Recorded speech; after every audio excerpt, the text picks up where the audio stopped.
जय हिंद दोस्तों। आज हम लोग समझते हैं भूमि सुधार कानून। अंग्रेजों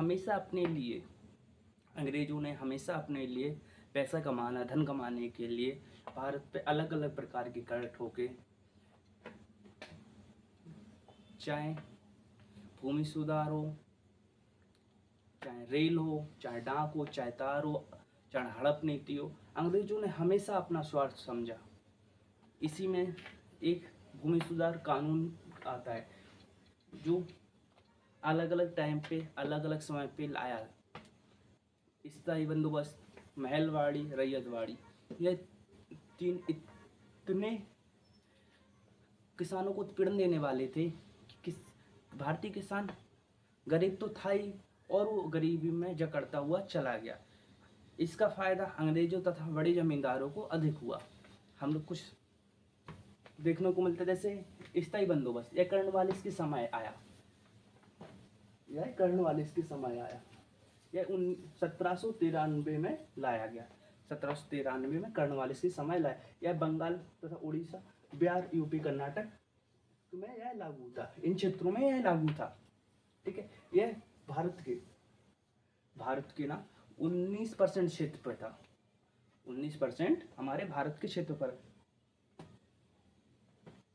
अंग्रेजों की एक तकनीक, अंग्रेज जितना कर निर्धारित करते थे, अंग्रेज जितना भी कर निर्धारित करते थे, उस जैसे 11% किया तो 10% अंग्रेज ले लेते, 1% बचा वह जमींदारों को दे देते थे। वह जमींदारों को देते थे 1%, क्योंकि यह कर अंग्रेज जमींदारों से ही वसूलते थे। जमींदार किसानों से वसूलते थे। ऐसे उनकी थी, जैसे 100 रुपए में से 1 रुपए अंग्रेज जमींदार को देते था और 99 खुद ले लेता। ऐसा उनका नियम था। ठीक है।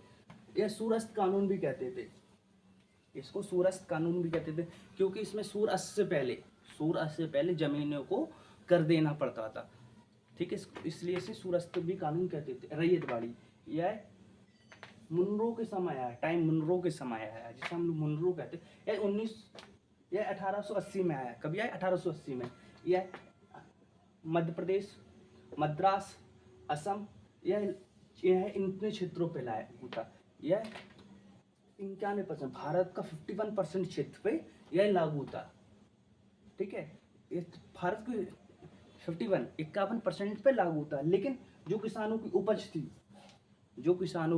थी उसका 30 से 35% तक लिया जाता था। ठीक है। इसका मालिकाना हक गांव का होता था। ठीक है। मालिकाना हक गांव का होता, मतलब किसानों का होता था। ठीक है। महलवाड़ी यह बेंटिक के समय आया। विलियम बेंटिक के समय भारत में पारित हुआ। यह 1833 में आया। यह पंजाब, यूपी और मध्य प्रदेश में था। यह भारत का 30% क्षेत्र पे लागू था। लेकिन इसमें सबसे ज्यादा टैक्स था। जो भी उपज होती थी उसका 60% उपज अंग्रेजों से। इसका मालिकाना हक जमींदारों का होता था। इसमें मालिकाना हक जमींदार, जो छोटे छोटे किसानों का नहीं होता था, इसमें मालिकाना हक बड़े जमींदारों का होता था। मतलब बड़े जमींदारों को लेके देना पड़ता था। ठीक है। सबसे कठोर कानून स्थायी बंदोबस्त था। जो सबसे कठोर कानूनों में माना जाता है स्थायी बंदोबस्त था। और सर्वोदय रैयतवाड़ी पे था, क्योंकि 51% क्षेत्र पे था, 51% क्षेत्र पे था। ठीक है। सबसे सर्वोदय टैक्स, जैसे कि हमने बताया आपको, सर्वोदय टैक्स महलवाड़ी पे 60% था। लेकिन एक और बंगाल, हम लोग बंगाल के बारे में पढ़ते हैं। बंगाल के जमींदारों पे जो जितना सबसे ज्यादा उपज के आधार पर टैक्स अंग्रेजों को देता था, उस पे उसका मालिकाना हक दे दिया जाता था। यह बंगाल की नीति थी। इस प्रकार रैयतवाड़ी, महलवाड़ी और स्थायी बंदोबस्त, इन अंग्रेजों ने किसानों को इतना परेशान कर डाला, इतना गरीब से गरीब बना दिया, जिसकी कोई कल्पना नहीं की जा सकती। इसीलिए हमारे यहाँ भूमि सुधार कानून पारित हुए। उसके बाद भारत आज़ाद हुआ धीरे धीरे, और फिर हमें ज़मीन हक हमारे हिसाब से मिला। जय हिंद दोस्तों।